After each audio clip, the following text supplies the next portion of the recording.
Super.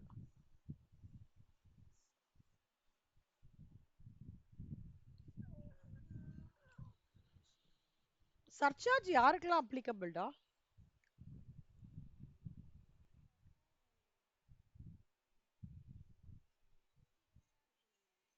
சரி, அப்புறம்?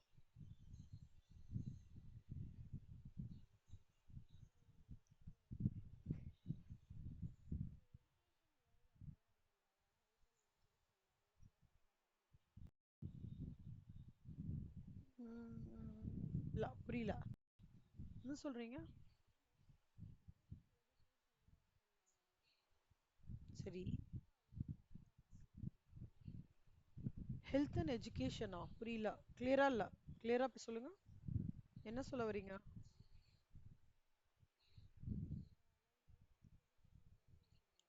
ஆமா. சரி, ஓகே. முக்கியமான பாயிண்ட். யாருக்கெல்லாம் அப்ளிகபிள் இல்ல?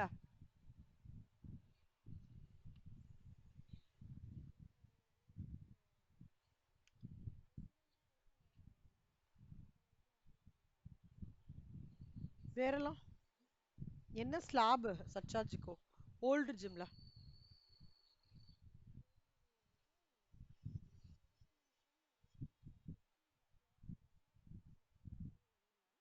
ம்.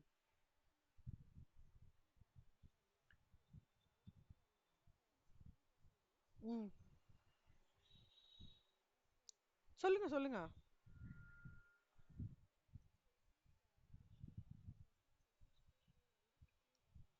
ம்.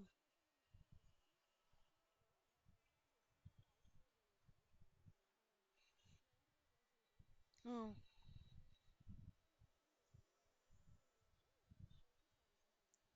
டிஃபால்ட் டாக்ஸ் ஜிம்ல?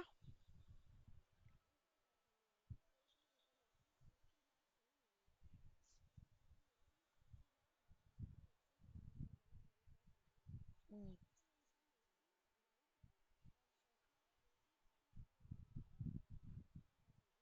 ம்.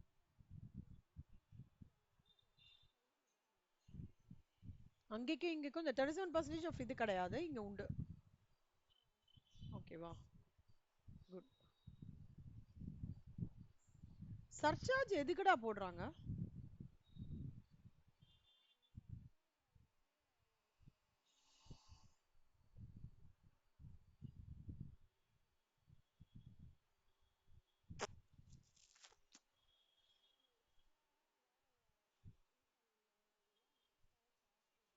என்னது எக்ஸ்ட்ராவா? What that extra?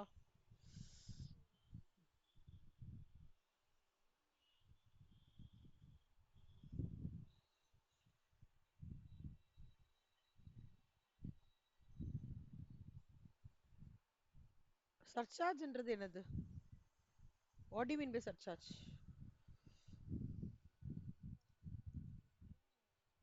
இந்த 7th 8th ஹோம்ஒர்க்லாம் முடிஞ்சாச்சா? இல்லஸ்ட்ரேஷன். எனக்கு ஹோம்ஒர்க் எதுவும் இல்ல இல்ல ஹோம்ஒர்க் பார்த்தேன். ஆனா எனக்கு கிட்ட ஒன்று கேட்கணும்னு நினைச்சேன், மறந்து போயிட்டேன். அசசி who's engaged in the business of growing and manufacturing tea in India இருந்தாங்கன்னா அவங்களுக்கு 60% இன்கம் வந்து அக்ரிகல்ச்சர் இன்கம்ல கிளாசிஃபை ஆகும், 40% வந்து நான் அக்ரிகல்ச்சர்ல கிளாசிஃபை ஆகும். சப்போஸ் அசசிக்கு வந்து 5 லட்சம் ரூபாய் ஏர்ன் பண்றாங்க, அப்ப பிசினஸ் இன்கம் வந்து 2 லட்சம் ரூபாய். எப்படின்னா 5 into 40% வந்து 2 lakhs. அக்ரிகல்ச்சர் இன்கம் வந்து will be 5 lakhs into 60% agriculture income. ஓகேவா? இப்ப அசசி வந்து ரப்பர்ல வந்து எங்கேஜ் ஆயிருக்காங்க அப்படின்னா 65% அதுல அக்ரிகல்ச்சர் இன்கம், 35% நான் அக்ரிகல்ச்சர் இன்கம். ஓகேவா? ஆ அதே மாதிரி அசசி வந்து coffee just growing and manufacturing coffee in India. அந்த மாதிரி coffee grown and queued by the seller in India. Coffee grown and queued by the seller in India னா 75% of the income and 25% of the income வந்து நான் agriculture income. ஓகேவா? Coffee grown, queued, rooted and grounded by the seller in India without mixing chicory or other flavoring. சிக்கரிலாம் mix பண்ணாம அப்படியே grown, queued, roasted, grounded by the seller. சிக்கரினா இதுடா, அதான் வந்து thickness கொடுக்கும். Coffee as such பார்த்தனா liquid தான். சிக்கரின்றது chicory கொட்டைன்னு சொல்லுவாங்க. இங்க பாரு.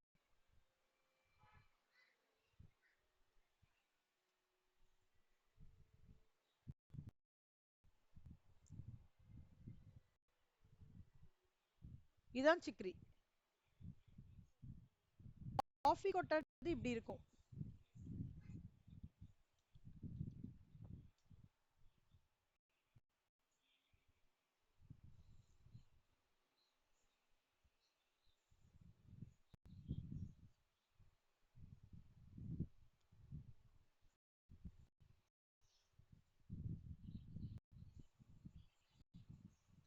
இது காஃபிடா.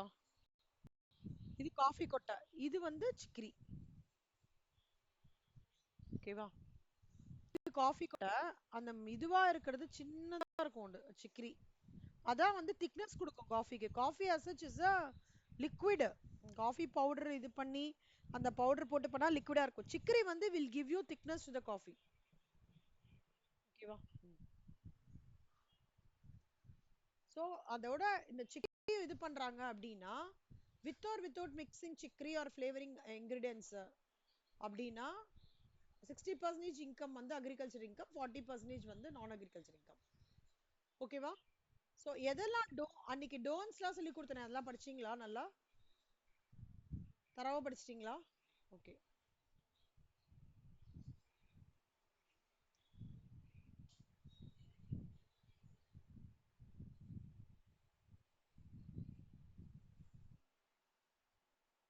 இப்ப பாருங்க கண்ணா, X Limited grows sugarcane to manufacture sugar.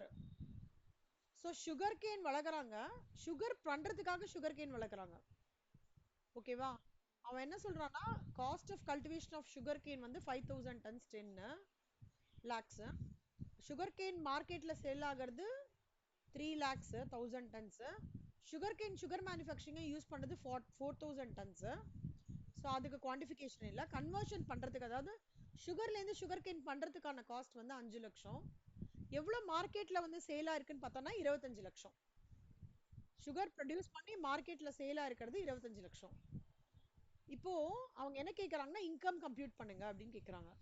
இப்போ சேல் ஆஃப் ஆக்ரோ ப்ராடக்ட் இந்த மார்க்கெட், அப்புறம் சேல் ஆஃப் மேனுஃபேக்சர்ட் ப்ராடக்ட் இந்த market, notional sale of agro market use in the process of manufacturing, அப்புறம் less expenses will give you the அதாவது market value of sugar cane used, cost of cultivation, expenditure B.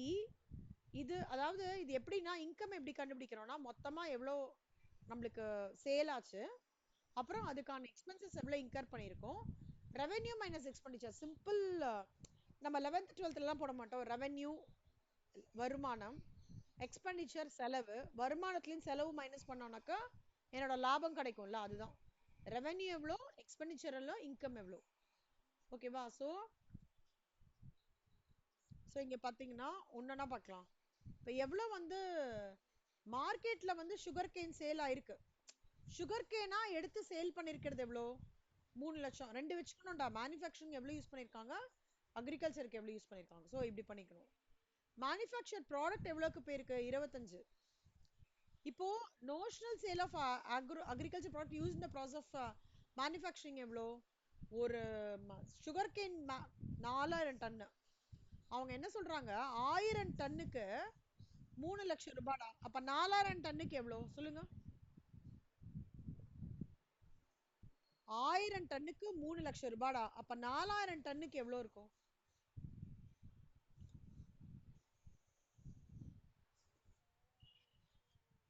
3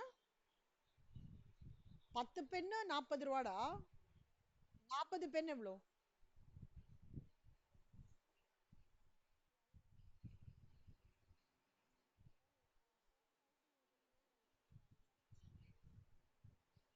4000 into 3 எப்படி 12 வரும்?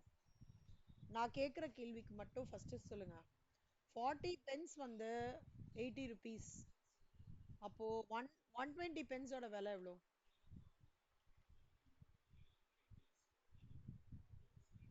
பேசிக் maths.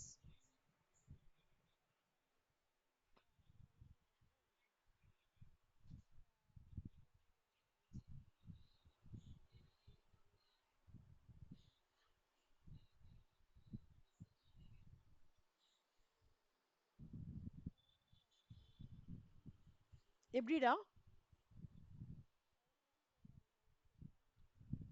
120 plus 120யா? எப்படி இப்ப plus பண்ணுவீங்க?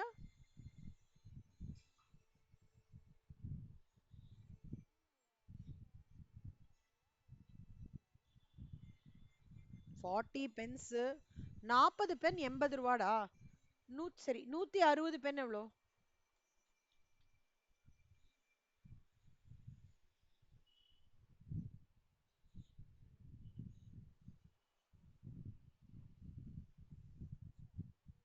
ஆ.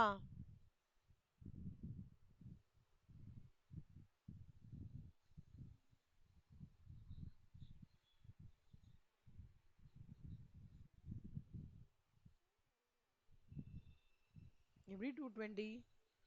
தப்பு. No no no. யோசிங்க.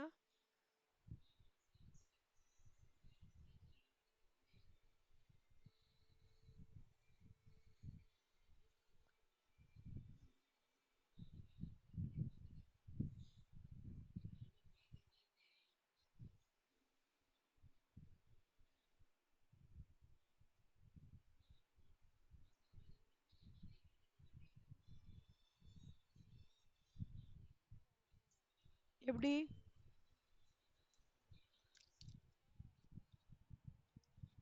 ம்.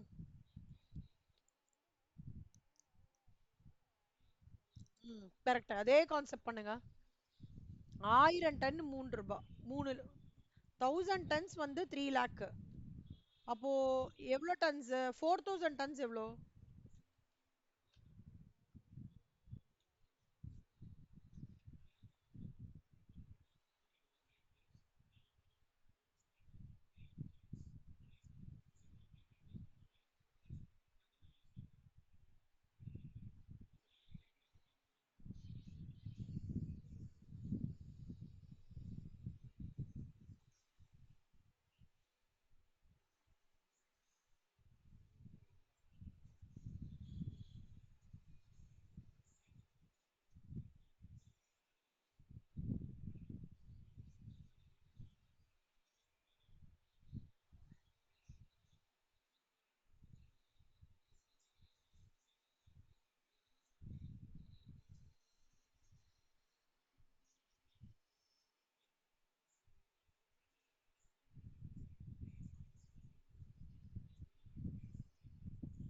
என்னாச்சுடா? இங்க என்ன பண்ணீங்க? இதே மாதிரியே இங்க பண்ணுங்க. இங்க ஒரு லாஜிக் அப்ளை பண்ணீங்கல்ல செல்லம். அதே லாஜிக்கை இங்க அப்ளை பண்ணுங்க. 40 லேக்கா?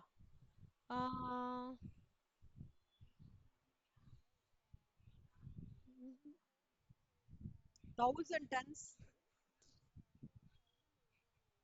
ம். ம்.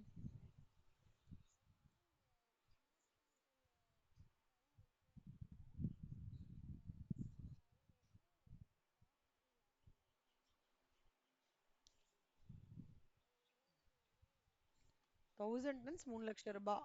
4000 டன்ஸ் எவ்வளோ?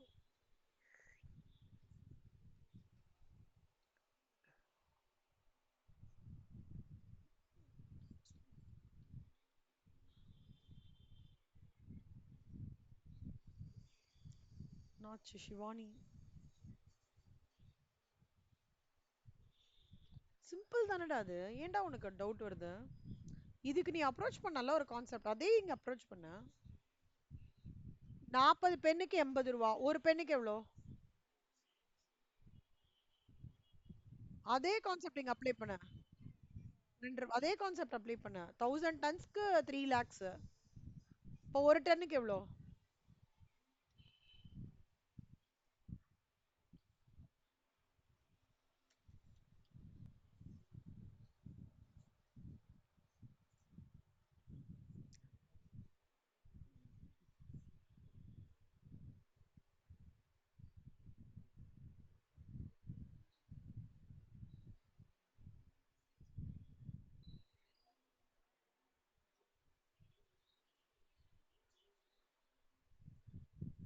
என்னாச்சுடா? இவ்வளோ டைம் எடுத்துக்கூடாதுடா சிவானி.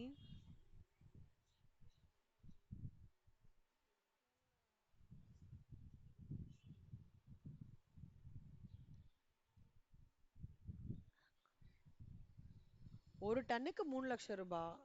1000 டன்னுக்கு 3 லட்சம் ரூபாய். ஒரு டன்னுக்கு எவ்வளோ? 300ஆ? 4000 டன்னுக்கு எவ்வளோ? 4000 இன்ட்டு 300. 12 லட்சம், அவ்வளவுதானே? இதுக்கே இவ்வளோ நாடி? பேசிக் மேக்ஸ் செல்லம்.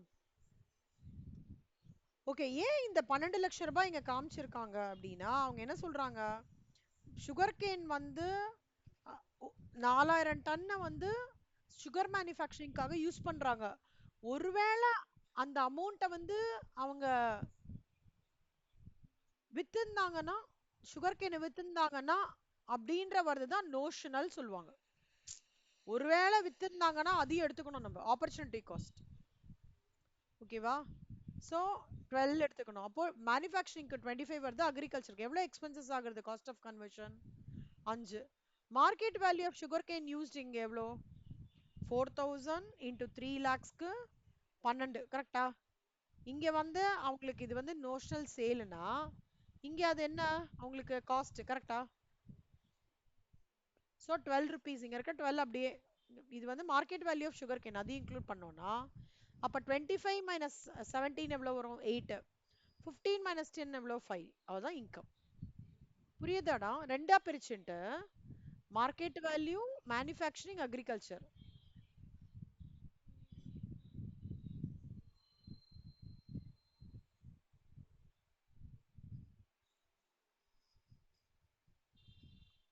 Sale of agro product in market, notional sale of agro product used in the process of manufacturing. அப்புறம் இது sale of manufacturing product in the market. அப்புறம் less expenses incurred, cost of conversion, market value of sugarcane used, cost of cultivation, expenditure. Revenue minus expenditure will give you income.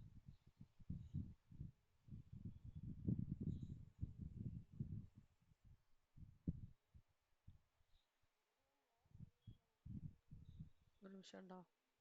புரியுதாடா அந்த சம்ம? புரியுதா புரியலையா? See, notional sale of agro product or the impact வந்து opportunity cost. ஒருவேளை நான் sugar கேனை வந்து further ப்ராசஸிங்க்கு கொடுக்கலன்னா மார்க்கெட்ல வித்தேன்னா எனக்கு எவ்வளோ வருமானம் வரும்? 12 லட்சம் ரூபாய். அதே காஸ்டே எடுத்துக்கணும். இப்போ நான் நோஷனல் சேலிங் எடுத்திருக்கேன்னா அதுக்கான காஸ்ட் எடுத்துக்கணும், மார்க்கெட் வேல்யூ ஃபார் கால்குலேஷன். ஓகேவா? நோஷனல் சேல் எடுத்துட்டேன்னா அதோட காஸ்டையும் நான் எடுத்துக்கணும் கால்குலேஷன்ல, மேனுஃபேக்சரிங்க்கு. புரியுதாச்சுல? ஓகே, இது பார்த்துக்கோங்க. அடுத்த சம் வந்து Mr. X aged 42 years has non-agro income of 7,30,000 and agro income. Non-agro incomeன்றது agriculture income இல்லைன்னு சொல்றாங்கடா. Agro incomeனா agriculture income. Okay. Compute his tax liability for the assessment year 2025-26. How will your answer differ if the assessee has opted for old regime அப்படின்னு கேக்குறாங்க. So இப்போ அவன் என்ன சொல்றான்னா, நான் agriculture income எவ்வளோ, agriculture income எவ்வளோ உங்களுக்கு?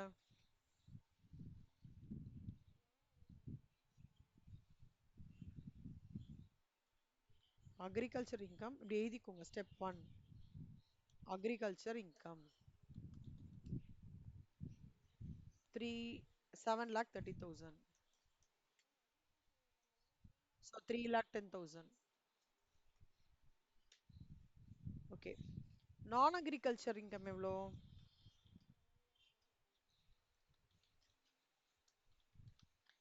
ஸோ ரெண்டும் சேர்த்தா எவ்வளோ வருது total income?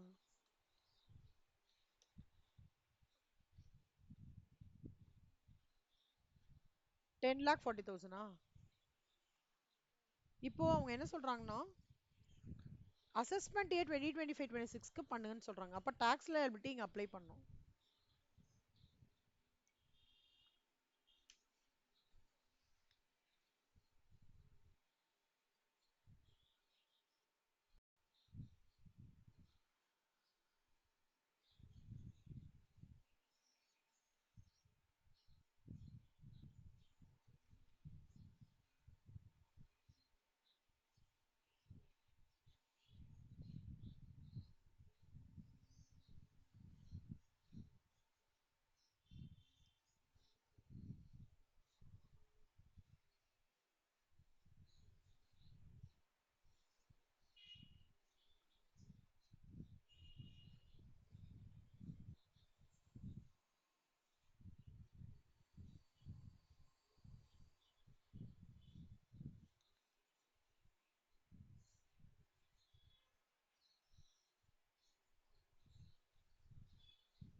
So up to 3 lakhs வந்து நில்லு 0. 3 lakhs to 7 lakhs வந்து எவ்வளவு கொடுத்துருக்காங்க 5%. இப்போ 4 lakhsல 5%. அதுக்கப்புறம் வந்து 3 lakhs to 7 lakhs. அப்புறம் 7 lakhsலேருந்து 10 lakhs வரைக்கும் 10%. இப்போ 7 lakhs to 10 lakhs 10%. அப்போனா 3 lakhs into 10%. Remaining இப்போ 10 lakhsக்கும் 10 lakhs 40,000 என்ன difference 40,000 so 40,000 into 50% 6,000. So tax liability என்ன this plus this plus this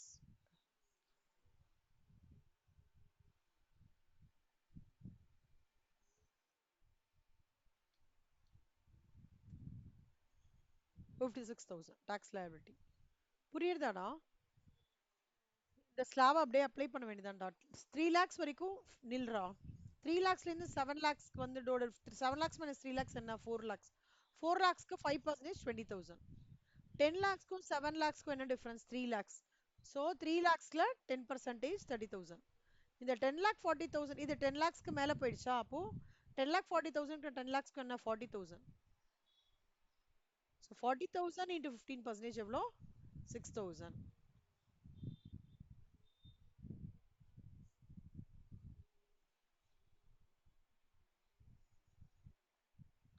next இப்போ 56,000 வந்துருத்தாக்கனா இப்போ டாக்ஸ் வந்து on 6 lakhs 10,000 agriculture income of 3 lakh 10,000 and maximum exempted 3 lakhs அதாவது இன்கம் டேக்ஸ்லயே வந்து இப்போ அக்ரிகல்ச்சர் இன்கம் 3 lakh 10,000 எடுத்துக்கணும் நான் அக்ரிகல்ச்சர் இன்கம் 7 lakh 30,000க்குன்னு வரும்போது மேக்ஸிமம் எக்ஸம்ஷன் வந்து 3 lakhs எடுத்துக்கலாம் ஓகேவா அந்த அமௌண்ட்டை வந்து மைனஸ் பண்ணோம்னா ஆம், நம்மளுக்கு வந்து 6 lakhs 10,000 வரும் ஓகேவா டாக்ஸ்ல எப்படி 40,500 ரிபேட் வந்து கிடையாது இல்லடா ஏன்னா 50 எவ்வளவு வரைக்கும் ரிபேட் கிடையாது 50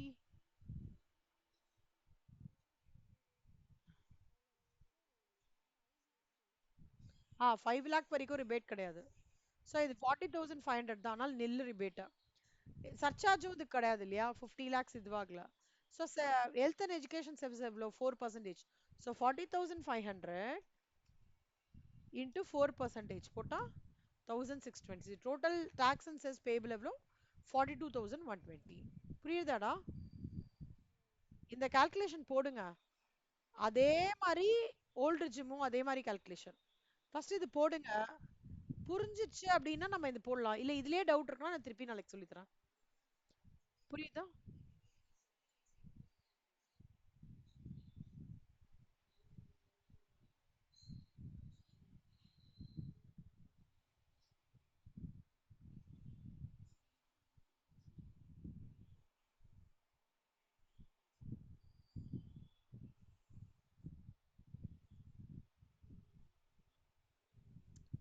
நெக்ஸ்ட் பரிச்சலம் டோனிக்கு வந்து எஸ்டேட்ஸ் இருக்காண்டா ரப்பர் டீ காஃபி அவர் வந்து he derives income from them nursery வச்சிருக்காராம் where he grows plants and sales from the for the previous year ending 31/3 he furnishes the following particulars of source of income from estates and sale of plants compute taxable income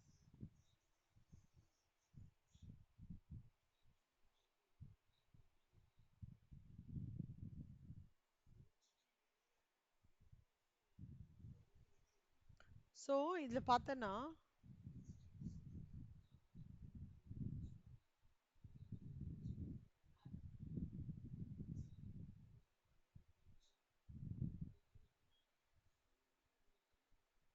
so இங்க பார்த்தோன்னா சொல்லுமா ரப்பருக்கு நம்ம பார்த்துருக்கோம்லடா ரப்பருக்கு என்ன 65% 35% காஃபிக்கு 75 25 full காஃபினா 60 40 அது அப்படியே apply பண்ண வேண்டியதான் சொல்லுமா டீ என்னது 60 40 ஸோ மொத்தமா அவன் சொல்றது டீக்கு வந்து 7 லேக்ஸா அதுல 7 லேக்ஸ்ல 60% 40% அடுத்தது ரப்பருக்கு 5 லேக்ஸ் அதுக்கு என்ன ரப்பருக்கு 65 35 ஸோ இதுல 65, இதுல 35.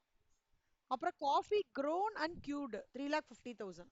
அதுல 75% remaining 25%. Sale of plants from நர்சரிக்கு வந்து எல்லாமே அக்ரிகல்ச்சர் இன்கம் தான். நர்சரி அப்படின்றதுனாலே ஃபுல்லாவே உங்களுக்கு பிளான்ட் தானடா இருக்கும். அதனால ஃபுல்லாவே அக்ரிகல்ச்சர் இன்கம். இது ரொம்ப இம்பார்ட்டன்ட் கொஸ்டின் செல்லம். நிறைய வாட்டி கேட்டிருக்காங்க.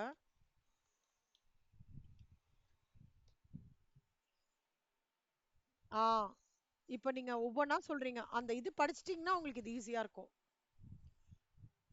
ஸ்டேட் தான் படிங்க செல்லம் இது. ம்.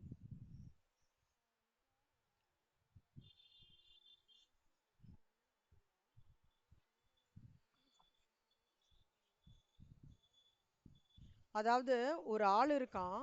ஒரு ஆள் வந்து ஏற்கனவே இருக்கிற ஆள் ஒரு அக்ரிகல்ச்சர் ஃபார்ம் ரன் பண்ணிட்டு இருக்கிறதுல வேலை பண்றான். அக்ரிகல்ச்சர் ஃபார்ம்ல வேலை பண்ணினா அது அக்ரிகல்ச்சர் இன்கம் கிடையாது. ஓகே. Income from salary. ஓகேவா செல்லம்? ரைட். அடுத்தது.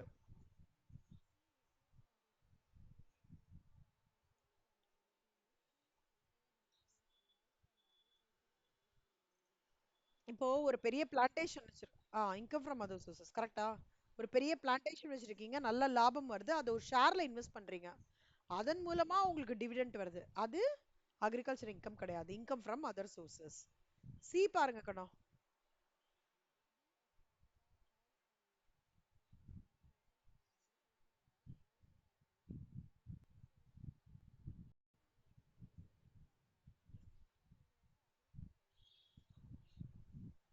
ஆனா பங்களாதேஷ்ல இருக்குல்ல லேண்டு.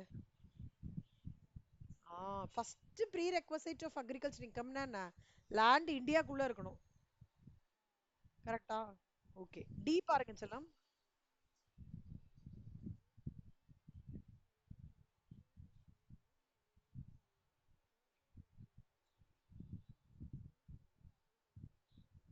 ஆக்சுவலா வந்து இது லேண்ட மார்கேஜ் பண்ணிருக்காங்க செல்லமா. லேண்ட மார்கேஜ் பண்ணி இன்ட்ரெஸ்ட் வரதெல்லாம் அக்ரிகல்ச்சர் இன்கம் கிடையாது. நீங்க அதுல அந்த லேண்ட் இந்தியாக்குள்ள இருக்கணும். அதுல நீங்க கல்டிவேஷன் பண்ணணும், பேசிக் ஆக்டிவிட்டியும் நடக்கணும், சப்சிக்வெண்ட் ஆக்டிவிட்டியும் நடந்து அதன் மூலமா ஒரு இன்கம் ஜெனரேட் பண்ணாதான் அக்ரிகல்ச்சர் இன்கம். புரியுதா? குட். அடுத்தது.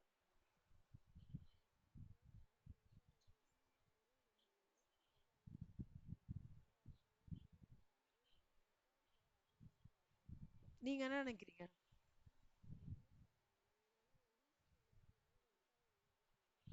ஓகே. ஆன்சர் என்ன போட்டிருக்காங்க செல்லம்?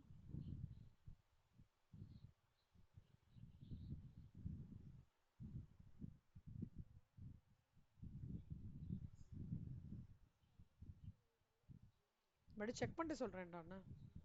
கொஞ்சம் லிட்டில் டவுட்டா இருக்கு.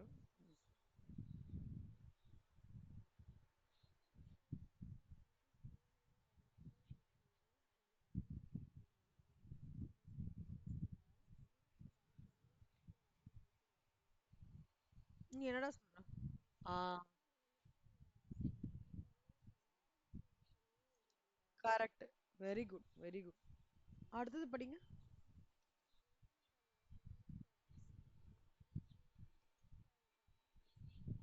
Sale of replanted trees.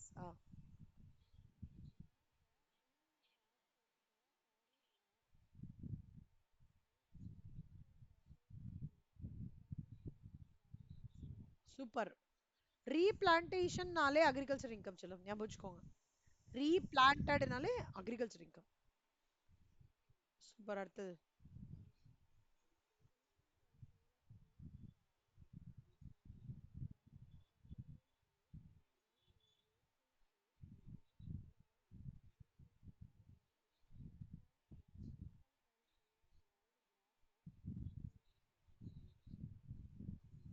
Agriculture income தான்டா அது.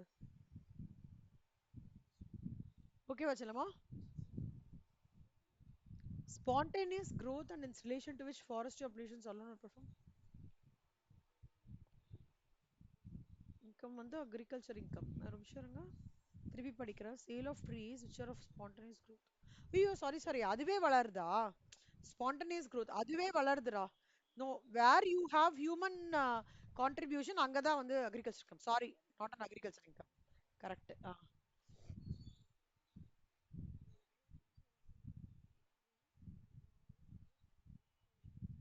அது படிச்சுட்டு.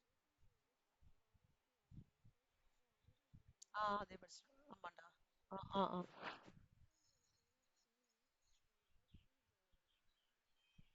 இது என்ன சொல்றீங்க?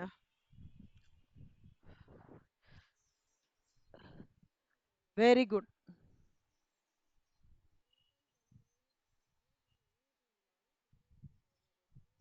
கிடையாது. Very good.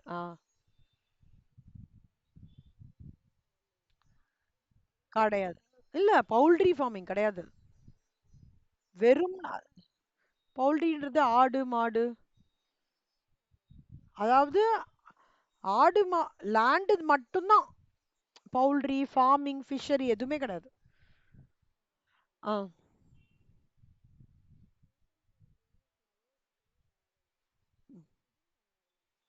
ஏன் க்ரோயிங் ஃப்ளவர்ஸ் தானேடா? ஃப்ளவர்ஸ்லாம் தானே. ம்.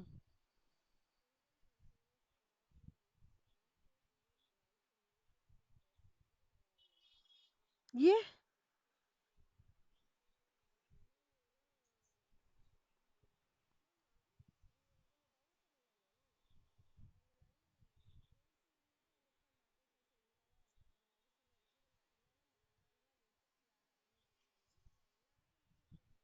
செல்லம்மா, போன போன கிளாஸ்ல டீட்டெயில்டா சொல்லி கொடுத்தேனே, மறந்துட்டீங்களா?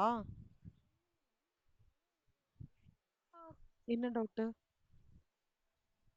அதுல இருக்கிற கேட்டகரி தான் உங்களுக்கு. அதுல நாட் எதெல்லாம் இருக்கோ அது நாட்.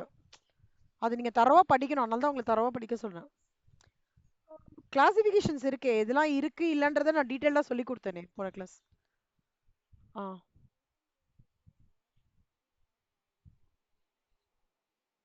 Ah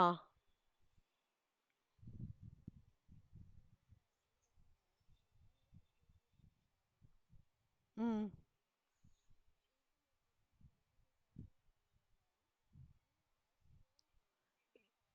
correct. அவ்வளவுதான். ஓகே. சூப்பர். இப்போ இந்த அக்ரிகல்ச்சர் இன்கம் முடிச்சிட்டோம்ல நம்ம.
கண்ணம்மா, ஒரு நோட் எடுத்துக்கோடா.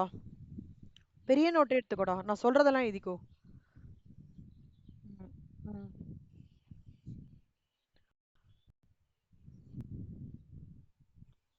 நீங்க கிளம்புங்கப்பா. நான் பூட்டிக்கிறேன். இல்ல.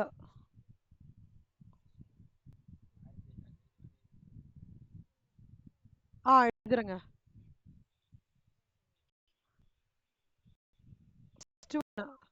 Incomes exempted from tax.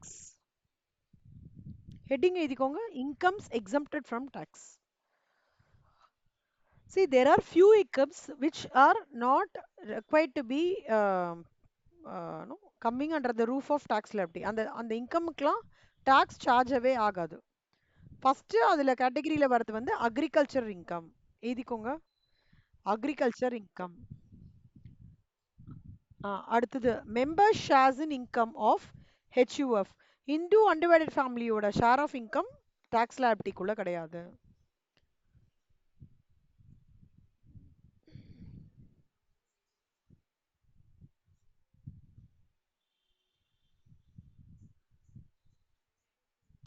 அப்புறம் ஃபர்ம் வர ப்ராஃபிட் வந்து இது income share of profit from a firm. First agriculture income, அப்புறம் ஹிந்து அன்டிவைடட் ஃபேமிலி, அப்புறம் ஃபர்ம்.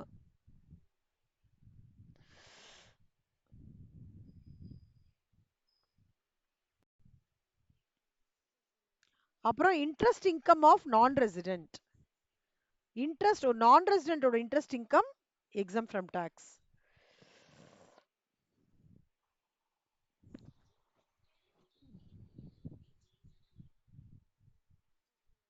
அப்புறம் interest on rupee denominated bond. Rupee denominated பாண்ட்னா என்ன அர்த்தம்னா, அந்த பாண்ட்ல ருபீஸ்ன்னு சொல்லிட்டு கரன்சி இருக்கும். அந்த கரன்சியை வந்து எங்க இருந்தாலும் அது அப்ளிகபிள், வேறவர் இந்த வேர்ல்டு. அந்த ருபி டினாமினேட்டட் பாண்ட் எங்க இருந்தாலுமே அது எங்க டிராவல் ஆகிறதோ interest what is payable to a non resident, ஓகேவா, அது எக்ஸம்ப்ட். Interest payable to a non-resident for the rupee denominated bond is exempt from tax. எழுதுங்க, ஒன்னொன்னா எழுதுங்க செல்லம். பக்கத்துலயே செக்ஷனும் போட்டுருங்கடா. 10 subsection 1, 10 subsection 2, 2A, 4B எழுதிக்கோங்க. நிதானமா எழுதுங்க. எழுதிட்டீங்களா? அடுத்தது போலாமா? போலாம். Interest on interest on rupee denominated bond section 10(4)(c). Okay. Interest income received by a specified fund. Income received by specified fund.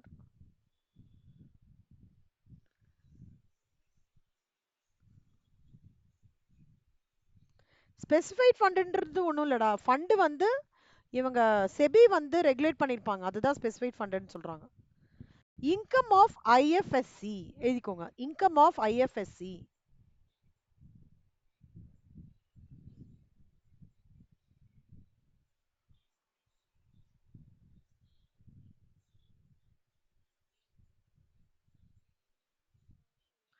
பிராக்கெட்ல international financial service centre. International financial service centre.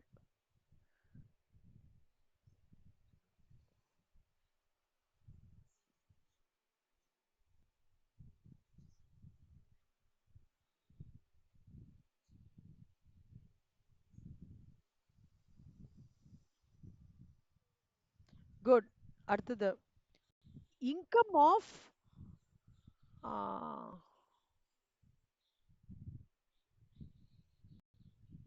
Leave travel concession.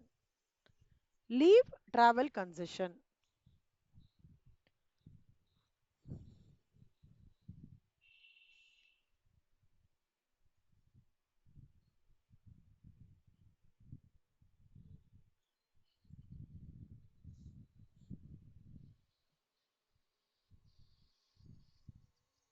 Good. Remuneration. ரெம்யூனரேஷனா என்னடா சிவானி?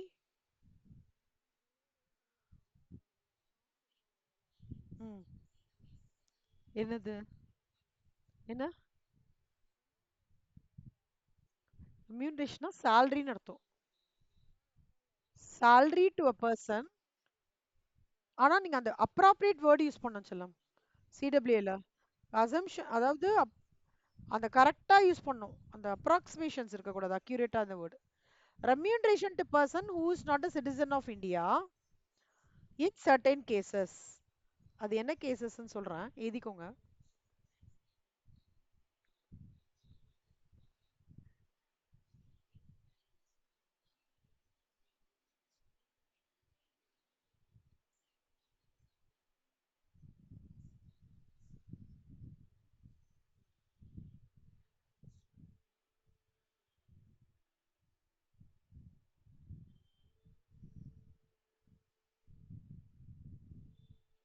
எழுதிட்டீங்களா செல்லம்? Good. In certain கேசஸ்ன்னு வருது மட்டும். இப்போ வந்து அது என்னெல்லாம் சொல்றான், அவங்க வந்து எம்பசி, அப்புறம் வந்து பெரிய பெரிய கான்சுலேட்ல இருக்காங்க, ஓகேவா, ஃபாரின் என்டர்பிரைஸோட அவங்க எம்ப்ளாயி, அந்த மாதிரி கேசஸ் இருந்தா மட்டும் அவங்களோட ரெம்யூனரேஷன் எக்ஸாம் ஃப்ரம் டாக்ஸ். ஓகேவா? அடுத்தது tax paid by government on royalty or fees for technical service. எழுதிக்கோங்க. Section 10 subsection 6A. Tax paid by government on royalty or fees for technical service.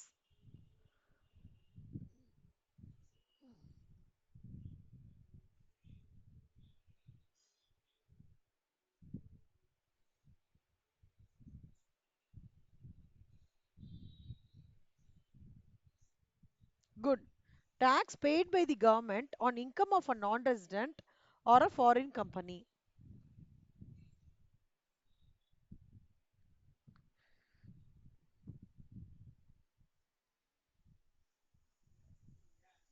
ஆ செல்லம் ஒரே நிமிஷம்டா.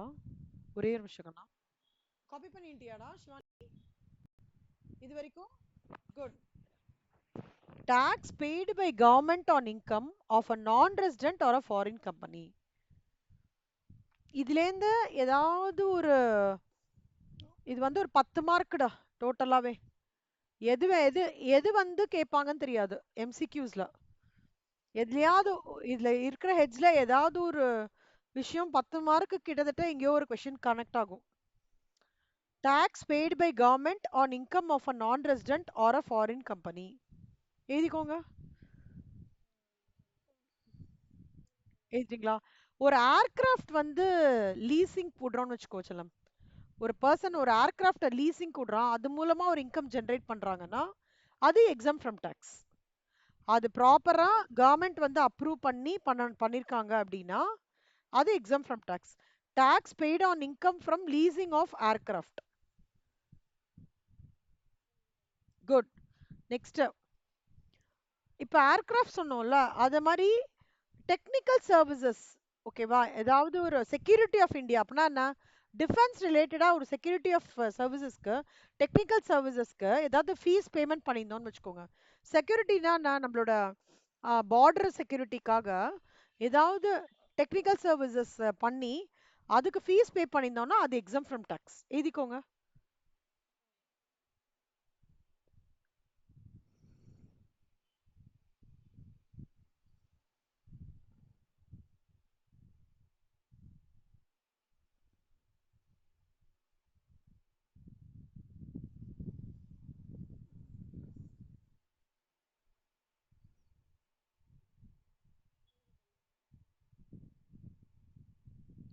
எழுதிட்டீங்களா செல்லம்? அடுத்தது tax income from service provided to national technical research association, என்டிஆர்ஓன்னு சொல்லுவாங்க கண்ணா. அங்க ஏதாவது சர்வீஸ் ப்ரொவைட் பண்ணோம்னா அதன் மூலமா நம்மளுக்கு இன்கம் வந்ததுன்னா அது எக்ஸாம் ஃப்ரம் டாக்ஸ். எழுதிக்கோங்க.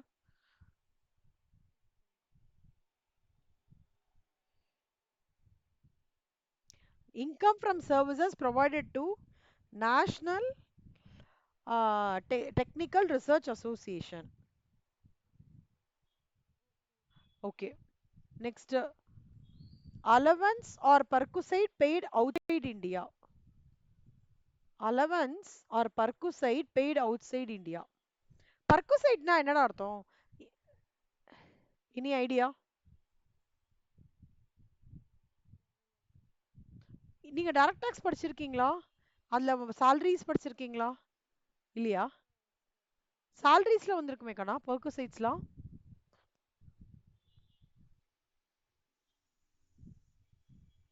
பெர்குசைட்ஸ்ன்ற பெனிஃபிட்ஸ் எம்ப்ளாயீஸ்க்கு கொடுக்கறது. அதாவது இப்போ எப்படின்னா வந்து ஒரு கேப் ஃபெசிலிட்டி கொடுக்கறது, இல்ல வந்து ஒரு ப்ராப்பர்ட்டி ரெண்ட்டுக்கு கொடுக்கறது, வேற பிளேஸ்ல இருந்து இன்னொரு பிளேஸ்க்கு ட்ரான்ஸ்ஃபர் ஆயிருக்கணும் அந்த மாதிரி. அதான் பெர்குசைட்ஸ்னு சொல்லுவாங்க, அலவன்சஸ்ன்னு சொல்லுவாங்க. Benefits basically. So allowances whatever is paid outside India. ஒரு கவர்மெண்ட் சிட்டிசன் இருக்காருடா, ஓகே, சிட்டிசன் ஆஃப் இந்தியா இருக்காங்க, அவங்களுக்கு வெளி இந்தியா விட்டு வெளில போறாரு, அவருக்கு பெனிஃபிட் கவர்மெண்ட் கொடுக்குறாங்கன்னா for rendering services outside India.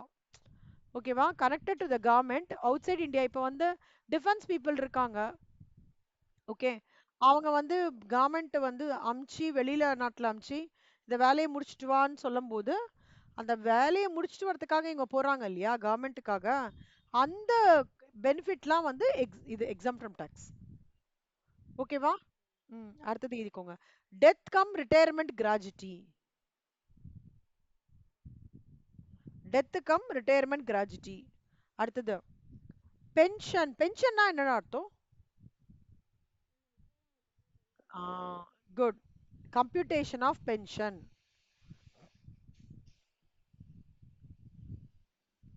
இப்படி கேட்பாங்க. Section 10 10 subsection 10A deals with என்ன அப்படின்னு கேட்பாங்க. So pension exempt from tax அந்த மாதிரி வரும். அடுத்தது லீவ் என்கேஷ்மெண்ட். லீவ் என்கேஷ்மெண்ட்னா என்ன? ஒரு ஒரு செட் ஆஃப் லீவ் கொடுத்துருப்பாங்க நம்மளுக்கு. ஒருவேளை அந்த நம்ம லீவ் அவைல் பண்ணிக்கலன்னா அதை நம்ம பைசாவா கன்வெர்ட் பண்ணிக்கலான்ற மாதிரி ஒரு சிஸ்டம் இருக்கும். அதான் லீவ் என்கேஷ்மெண்ட். ஓகேவா? Next workmen's retrenchment compensation. Workmen's retrenchment compensation அப்படின்னா என்ன? திடீர்னு வந்து ஒரு ஆளை வந்து ஆளுக்கு கையில் ஏதோ ப்ராப்ளம் ஆயிடுச்சு, அவரால் ஒர்க் பண்ண முடியல, அவர் வந்து ஒர்க்கே பண்ண முடியாத சுச்சுவேஷனாக இருக்குது. அப்போ என்ன பண்ணுவாங்கன்னா இந்த காம்பன்சேஷன் ஃபண்ட்லேருந்து அவருக்கு ஒரு தொகையை கொடுப்பாங்க. இந்தப்பா இதை வச்சு மேனேஜ் பண்ணிக்கோ, கை உனக்கு இல்லை இப்போ ப்ராப்ளமாக இருக்கிறதுனால வேலைக்கு வர முடியாததுனால நீ வந்து இந்த அமௌண்ட்டை வச்சு இது பண்ணிக்கோ. இல்லை இன்னொன்று கூட இருக்கு. திடீர்னு வந்து ஒரு ஒரு லே ஆஃப் பண்ணுறாங்க, ஒர்க்கர்ஸ் எல்லாரும் ஏதோ ஒரு ரீசன்னால கம்பெனியை க்ளோஸ் பண்ண போகிறாங்க. கம்பெனி க்ளோஸில் ஒரு டிவிஷனை மட்டும் க்ளோஸ் பண்ணுறாங்கன்னா அந்த டிவிஷனில் ஒர்க் பண்ணுற எம்ப்ளாயீஸ் வந்து போக சொல்லிடுவாங்க. புரியுறதா? அப்போ போக சொல்லும் போது என்ன ஆயிடும்னா அவங்களுக்கு ஏதாவது காம்பன்சேஷன் கொடுத்தாங்கணும்ல, அதுக்கு பேரும் ஒர்க்மேன்ஸ் ரெட்ரென்ச்மெண்ட் காம்பன்சேஷன் சொல்லலாம். எழுதிக்கோங்க. Workmen's retrenchment compensation. Good. Next compensation under Bhopal gas leak disaster act. அதாவது போபால் கேஸ் லீக் டிசாஸ்டர்ன்றது 1985 நடந்தது, ஒரு பெரிய டிசாஸ்டர். இப்போ வந்து இப்போ குஜராத்ல அகமதாபாத்ல எப்படி நடந்தது அந்த மாதிரி பெரிய டிசாஸ்டர் 1985 நடந்தது. போபால் போட்டிங்கனாலே வந்துடும். அதனால நிறைய பேர் வேற வேற வேற விதமா வந்து பாதிக்கப்பட்டு, அதுக்கப்புறம் அந்த பாதிக்கப்பட்டவர்களுக்கெல்லாம் நிவாரணம் கொடுக்கறதுக்காகவே எடுத்துப்பட்ட ஆக்ட் தான் அந்த போபால் கேஸ் டிசாஸ்டர் ஆக்ட். ஓகேவா? ரொம்ப ரொம்ப இம்பார்ட்டண்ட்டான ப்ரொவிஷனு.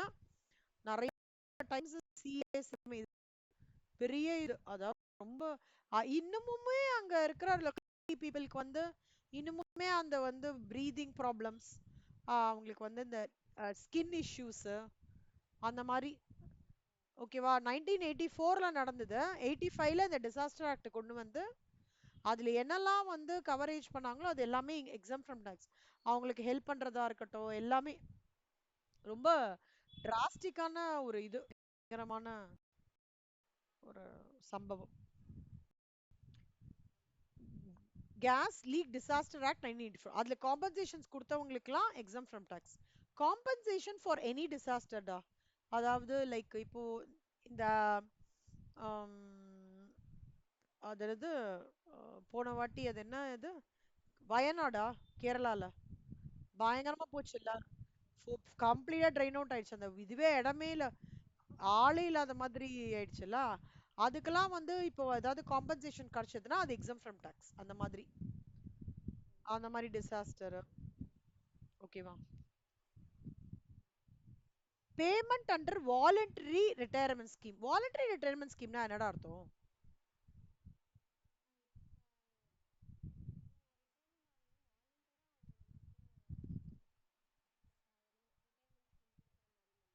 அதாவது இப்ப நான் வந்து போதும்பா வேலை பண்ணது, நான் கிளம்புறேன், எனக்கு ஏதாவது பெனிஃபிட்டை கொடு அப்படின்னு சொல்லிட்டு பண்ணிட்டு எழுதி கொடுத்துட்டு அப்போ கம்பெனி வந்து எனக்கு ஒரு அமௌண்ட் கொடுக்கும்ல, அந்த amount exempt from tax.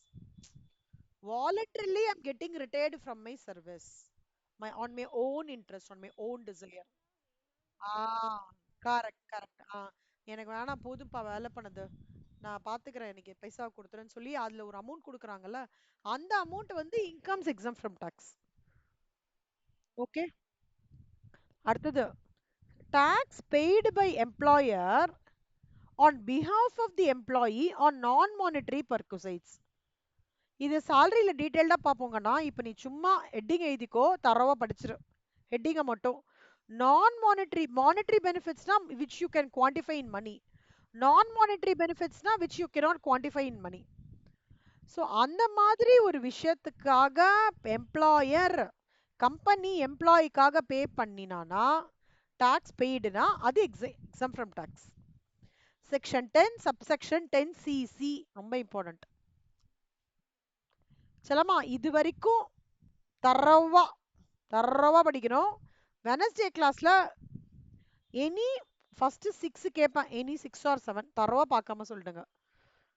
Okay, ஆனா இதை பைஹார்ட் பண்ணணும் செல்லம், லைனா பைஹார்ட் பண்ணும். டெய்லி இப்போ நான் டெய்லி கொஞ்சம் கொஞ்சமா எடுப்பேன். இப்போ நான் இந்த நாளைக்கு இதே மாதிரி நாளைக்கு கொஞ்சம் எடுப்பேன், நாளைக்கு வேற டாபிக் எடுப்பேன். அந்த மாதிரி மொத்தமா இந்த டாபிக் எடுக்க மாட்டேன், பைத்தியம் முடிச்சிடும். ஓகேவாடா? ஸோ 10 ஹெட்டிங்கா எடுக்கிறேன், நீங்க டெய்லி 10 ஹெட்டிங்கா முடிச்சிருங்க. ஓகேவாடா? ஸோ அப்போ ஈஸியா இருக்கும் உங்களுக்கு, ரொம்ப டஃபா ஃபீல் பண்ண மாட்டீங்க. 2-3 ப்ரொவிஷன் மட்டும் இதுல கொஞ்சம் டீடைல்டா எடுப்பேன்.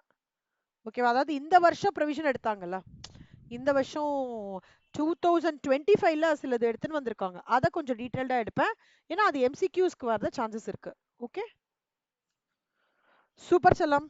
Okay, any doubts you have Shivani? அக்ரிகல்ச்சரிங். ஆமா, ஆனா நீங்க வந்து இது சொல்லணும்னு வச்சுக்காதீங்க. கிளாஸ்ல டிஸ்கஸ் பண்ற எல்லா இல்லஸ்ட்ரேஷன், ஹோம்ஒர்க் கொடுக்கறது எல்லாம் அன்னைக்கே முடிச்சிடணும்.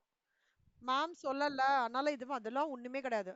நான் சொல்றேனோ ஒரு இல்லையோ, அது வந்து பை டிஃபால்ட்டா நான் என்னெல்லாம் கிளாஸ்ல அன்னைக்கு இன்னைக்கு நடத்துறது எல்லாமே எண்ட் ஆஃப் த டேக்குள்ள தரவு பண்ணிடுங்க. டிடி வந்து ஒரு ஓஷன் செல்லுமா. ஓகே, டாக்ஸ் வந்து ஒரு ஓஷன். அத வந்து காஸ்டிங்கோ ஃபினான்ஷியல் அக்கௌண்ட்டோ ஒரு ஃபார்முலா போட்டு இது பண்ணிடலாம். பட் டிடில நம்ம ரிஸ்க் எடுக்கவே முடியாது டாக்ஸை பொறுத்த வரைக்கும். ஓகே, அதனால தான் டிடி ஐடிடி மாத்தி மாத்தி வச்சிருக்கேன் நான். டாக்ஸ் டெய்லி படிச்சே ஆகணும் நம்ம, வேற வழியே கிடையாது, எஸ்கேப் ஆக முடியாது. அதனால டாக்ஸை மட்டும் இன்னைக்கு நீங்க இது படிக்கிறீங்கன்னா ஃப்ரைடே படிச்சதை ரிவைஸ் பண்ணிட்டு இன்னைக்கு படிக்கணும். அப்ப படிச்சாதான் நல்ல மைண்ட்ல grip ஆகும். சரியா? சரி செல்லம், ஆல் தி பெஸ்ட் செல்லம், நல்லா படிங்க. இன்னைக்கு நான் ரெக்கார்டிங்லாம் அப்லோட் பண்ணிட்டு போன வாரத்தோட கொஸ்டின் பேப்பரும் அனுப்பிச்சு விட்டுறேன். ஓகே, சரி செல்லம், ஆல் தி பெஸ்டா கண்ணா, பை கண்ணா. Bye by.